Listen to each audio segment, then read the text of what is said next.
Hello and a warm welcome to TBC News, our top stories tonight. President Samia has led National Executive Committee of CCM.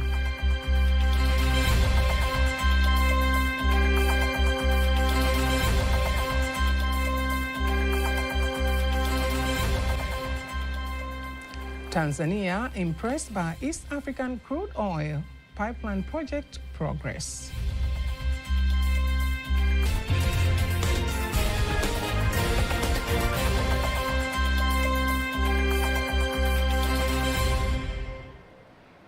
Good evening, I'm Agnes Tuniga. You can also follow us live on our YouTube channel, TBC Online, and also get all the latest news through our Instagram, Facebook, and X pages at TBC Online. The chairperson of Chama cha Mapinduzi, President Samia Suluhu Hassan, has led National Executive Committee of CCM in Dodoma.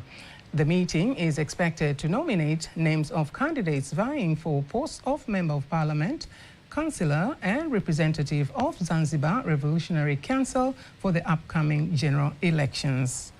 The names of those candidates will be sent to their respective constituencies, whereby CCM members will vote in opinion polls to select CCM candidate.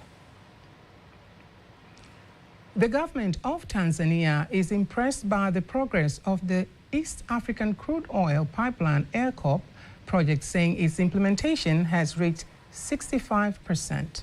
Speaking on behalf of the Deputy Prime Minister and Minister of Energy, Dr. Doto Biteko, Deputy Permanent Secretary in the Ministry of Energy, Dr. James Mataragio, says the government of Tanzania is satisfied with the pace taken to implement the project, praising President Samia Suluhu Hassan of Tanzania and Yoweri Museveni of Uganda for their support.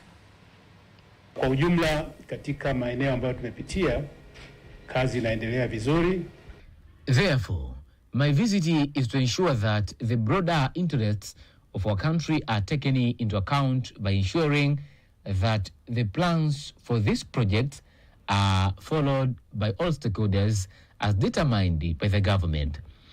The ministry has continued to facilitate and supervise the implementation of various projects activities to ensure that the implementations complies with the requirements of the country's laws and existing agreements. More than 9,000 Tanzanians have been employed by ERCOP project, and 200 Tanzanian companies that provide services have been paid more than 1.332 trillion shillings.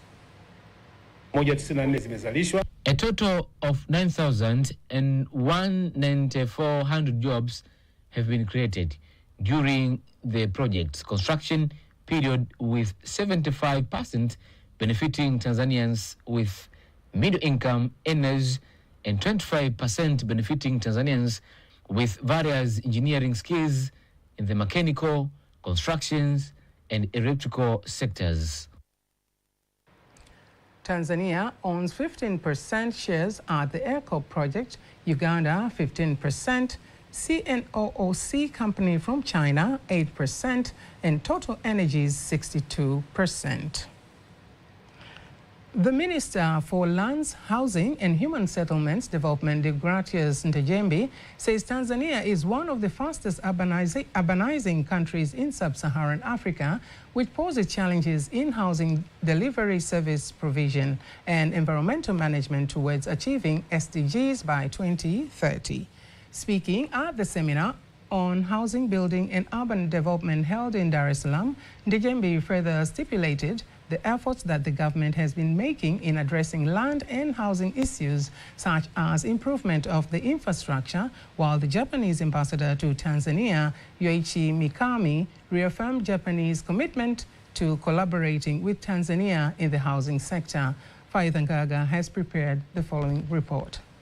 This seminar marks yet another milestone of long-standing and growing partnership between Tanzania and Japan. With rapid urbanization comes growing pressure on housing, transport, and basic services delivery. As a result, cities struggle with overcrowded slums, poor infrastructure, rising unemployment, and pollution challenges that strain limited resources and widen social inequalities. This is why the government of Tanzania and Japan gather resources and expertise to address these challenges. This seminar will ignite strong interactions, network, and promote trade and investment opportunities across our countries.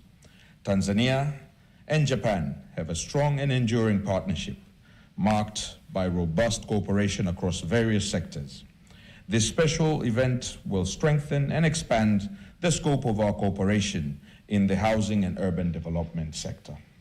The government of Tanzania has been working actively in the promotion of sustainable urbanization by ensuring availability of planned plots, putting the need of infrastructure, basic services, and also enticing and enabling policies that attract affordable housing financing, promoting low emission in urban areas and urban transport systems, social services, infrastructure, floods management systems, greening urban areas, initiatives, and clean energy technologies for power generation.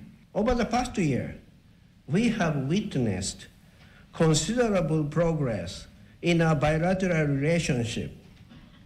May last year, the visit to Tanzania by Mr. Tsuji, the State Minister for Foreign Affairs, fostered discussion on improving the business environment. The visit was followed by the subsequent Tanzania Investment Seminar, jointly organized by UNIDO's Tokyo office and the Embassy of Tanzania in Japan. We know Japan's expertise in construction technology, in urban planning, and in sustainable building practices offers invaluable solutions to Tanzania's housing challenges. Over the past 50 years, Tanzania's urban population grew substantially from 6.2% in 1967 to 34.9% in 2022. And this is expected to increase even faster to 59% in 2050, therefore becoming one of the fastest urbanizing countries in sub-Saharan Africa. Therefore, intergovernmental collaborations like that of Tanzania and Japan are crucial in not only in the housing sector, but also addressing some of the challenges that are brought about by urbanization. Faida Ngaga, TBC News, Dar es Salaam. Dar es Salaam has experienced a long and complex history of transport challenges from the colonial period through independence, undergoing several phases of road infrastructure development that eventually led to the construction of the Bus Rapid Transit BRT system. Today, in our new segment, BRT Unpacked, our reporter, Caroline Malewo, begins a special series sharing the story of how severe traffic congestion once brought the city to a standstill, how it pushed the government to act, and how far the project has come.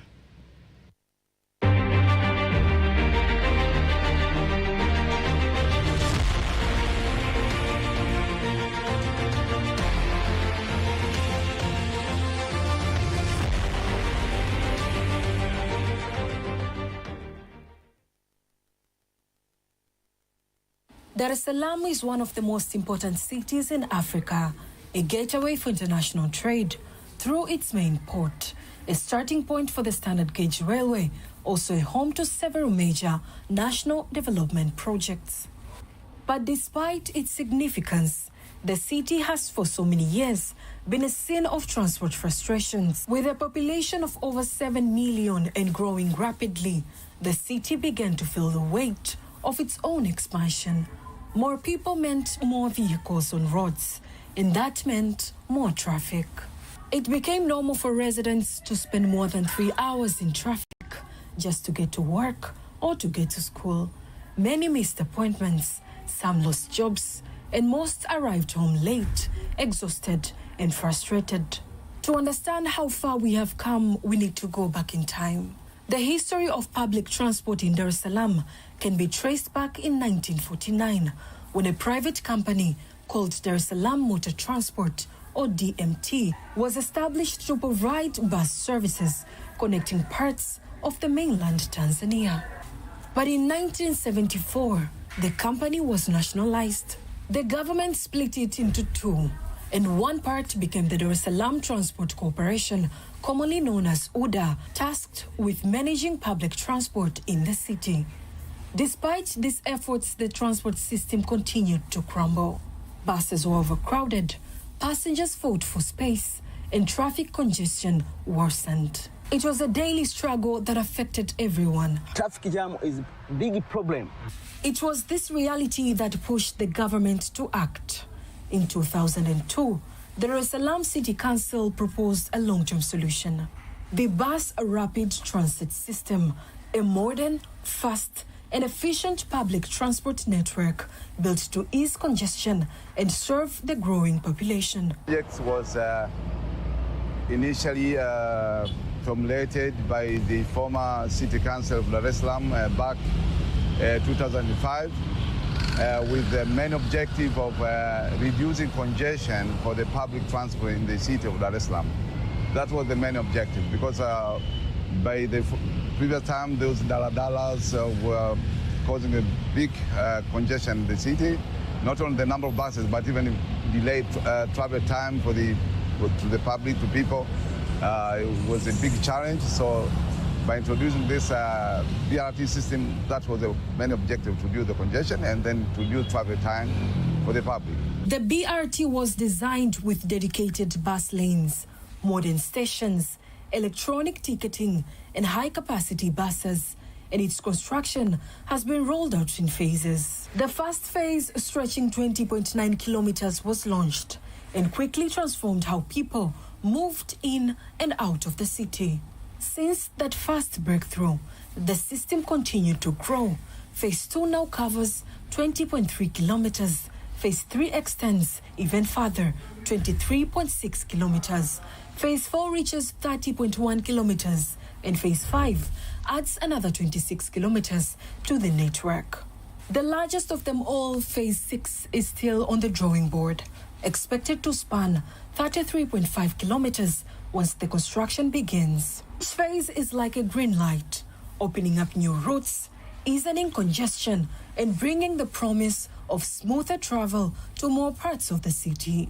And with each stretch added to the system, the vision of a more connected, efficient, and modern Dar es Salaam becomes clearer. Don't miss the next part of this story, where we'll take you deeper into the heart of each phase, what has been completed and what's under construction and what's still to come. Reporting from Dar es Salaam, Caroline Maleo, TBC News.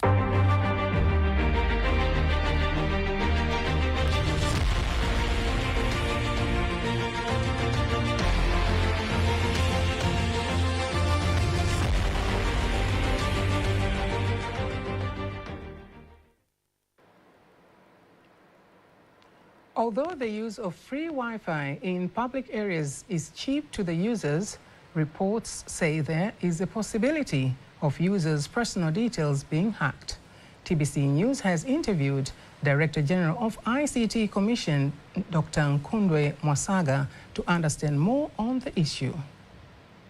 The good services that most of our people can enjoy accessing to internet and other services, but they do provide some vulnerabilities or some effects if you access Wi-Fi which is not from reliable source.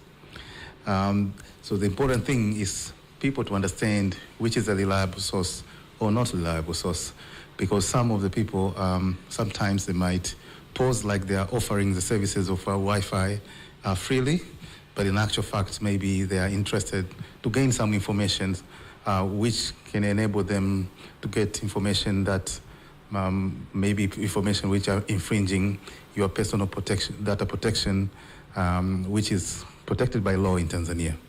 Or they might use that data to do even some adverse things, which maybe might be dangerous to anyone that, without knowing, they allow some people to gain access to a smartphone or a tablet or a laptop.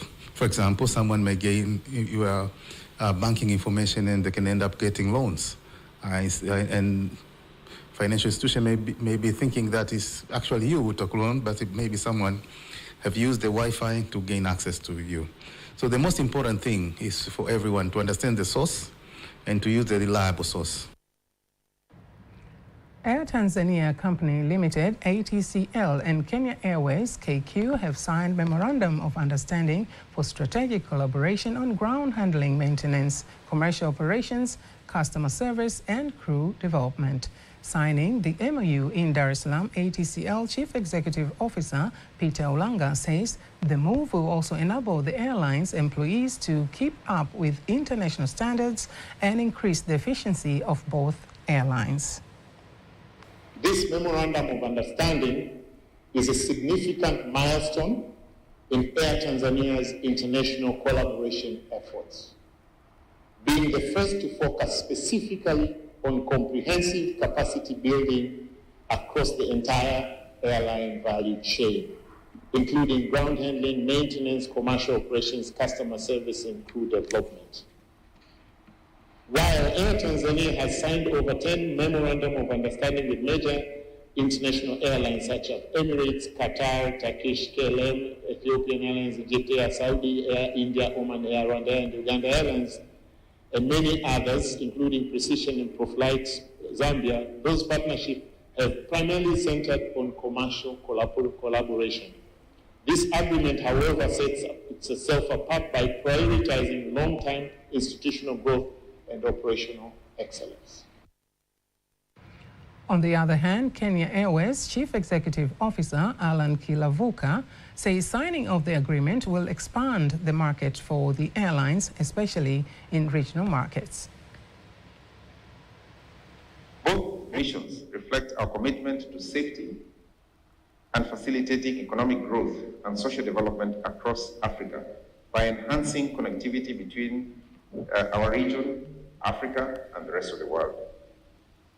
This agreement, therefore, shows our dedication, Kenya Airways and Air Tanzania, to work together, and we are thrilled that you, as a fourth estate and partners, have joined us in celebrating this very important move. Today is World Hepatitis Day. In observance of this global health campaign, speaking to TBC News, Dr. Shaibu Issa, a leading advocate for hepatitis virus awareness, sheds light on the various causes of hepatitis, explains how the illness spreads, and shares critical strategies for prevention, including vaccination, safe medical practices, and community education initiatives. Viral hepatitis B is infection that attack liver, often without a symptom, and if it left untreated, it can lead to cirrhosis or liver cancer. Hepatitis B is highly infectious, but it can be preventable and manageable. But how is it transmitted? Hepatitis B is spread through blood-to-blood contact, like through unsafe injection or sharing a razor blade or unprotected sex, or from mother to child that contribute to 80% of all infection, but also through unsafe medical procedure. This makes it a public health challenge, especially in Africa, where most of the people are infected at birth and never get diagnosed. The good news about viral hepatitis B is there is a vaccine, safe, effective, and widely available. There is also antiviral treatment available for people with chronic hepatitis B. It helps to stop virus and protect the liver. And with timely booster dose vaccination, we can protect every newborn. That's why this year, on World Hepatitis Day 2025, we are calling the world to action with them. Let's break it down. Let's break it down, silence, break the stigma, break the barrier to testing and treatment. At Tanzania Health Alliance, we are running awareness campaign, community awareness, and collaborating with a survivor and a youth across Tanzania. Together with Tanzania Health Alliance, we are pushing for universal access to hepatitis service because we believe no one should die from preventable disease. Join us today, get tested, be vaccinated. Hepatitis can't wait, and together we can break it down and end hepatitis for good. In Tanzania, approximately 6.9% of adults live with chronic hepatitis B infection, one of the highest burdens in East Africa, and about 2% are affected by hepatitis C, totaling over 2 million people nationwide. The race for the October 2025 general election is gaining momentum. It is an election in which Tanzanians will elect the President of the Republic of Tanzania, members of parliament, councillors, and on the Zanzibar side, they will elect the President representatives and positions similar to those in mainland Tanzania. The Independent National Electoral Commission, INEC, has declared 29th October to be election day, whereas voters will choose their leaders for the next 5 years. This is Beyond the Ballot with Kanki Maigomole.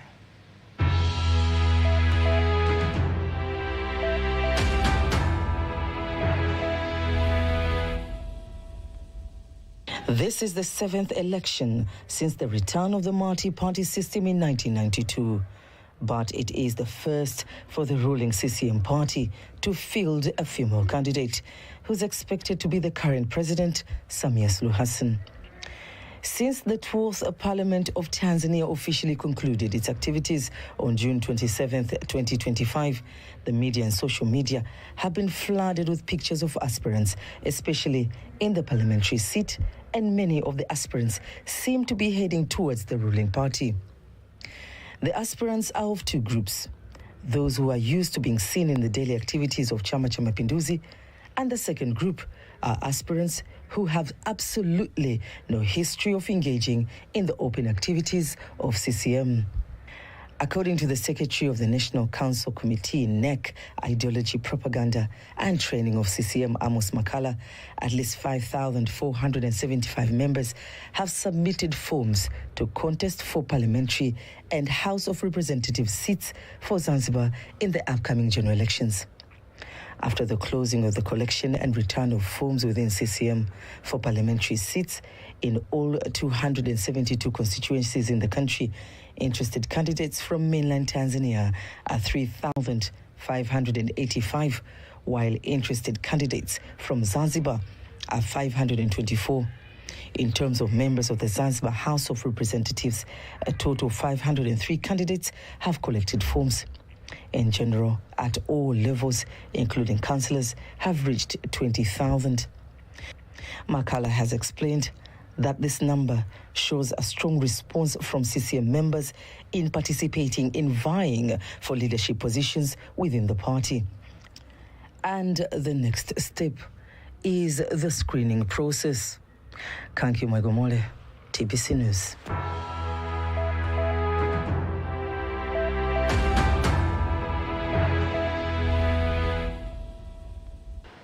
ZANU-PF President and First Secretary Emmerson Mnangagwa has called upon liberation movements in the Southern African region to recommit themselves to defending their founding values and independence of their countries. President of Zimbabwe, Mnangagwa, said this is an address during the Liberation Movement Summit in South Africa. Here are more details by Bruce Chawanda. Southern African liberation movements convened in Johannesburg this Sunday to seek ways of deepening and aligning their political parties to changing global geopolitics. ZANU-PF President and First Secretary Comrade Mnangagwa called upon liberation movements to remain united as a sure way of repelling counter-revolutionaries meant to destabilize the region and the African continent at large. The mission before us, as stated in our summit theme, is an urgent imperative. Counter-revolutionary forces have doubled up antics to divide and fragment our movements.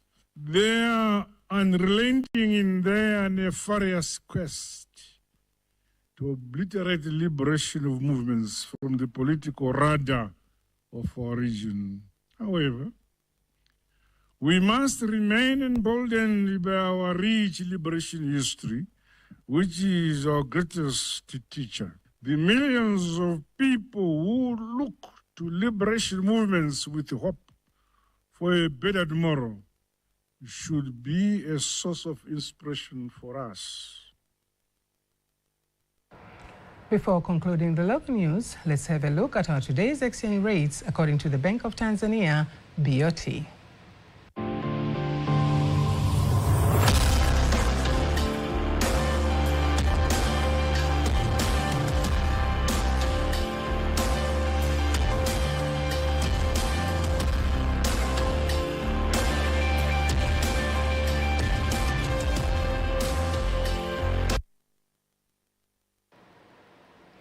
And now it's time for sports news.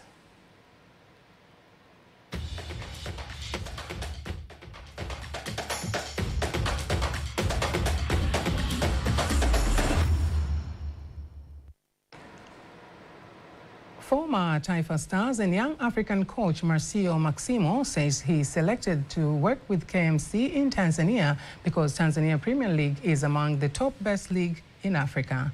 Speaking after signing one season to manage KMC, Maximo added that Tanzania Premier League have giant teams that are competing in CAF competition and doing very well, and he wants KMC to do the same. In Tanzania now is among the best leagues in Africa. All the teams with good players, good coaches, good structure. I saw the giants here grow a lot now. I saw the four big teams in Tanzania, not in the competing the best leagues in Africa with beautiful performance. So everything giving motivation for us, personal and professional. That's why you came to KMC.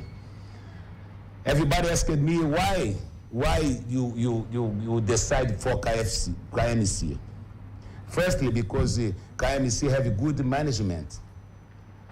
Everybody recognize it. That's a prominent club. It's a new structure, new ideas, creative. We know that we don't have a lot of resource. We have limits, of course, but we should work on our limit. You know, we should put in limit. We don't promise enough, myself and my staff, because we believe in teamwork.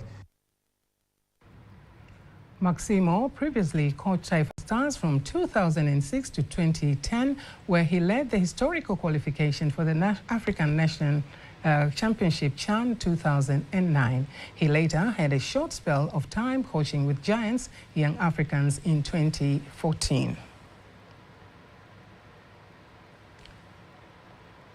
And now for the weather update.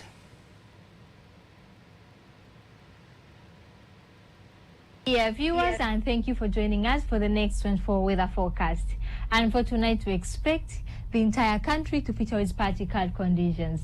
And cool temperatures are still expected over most parts of the country, with maximum temperature of 7 degrees at Njombe region, followed by Mbeya with 8 degrees Celsius. And for tomorrow, we expect the wind to flow at the speed of 30 kilometers per hour for the northern part of Lake Tanganyika, and at a speed of 40 kilometers per hour for Lake Victoria, southern part of Lake Tanganyika, Lake Rukwa together with Lake Nyasa, and the state of the lake generally is expected to be rough. While for the entire coast, wind is expected to flow at the speed of 50 kilometers per hour, and the state of the sea also is expected to be rough. And the Meteorological Authority is issuing a warning of short periods of strong winds exceeding 40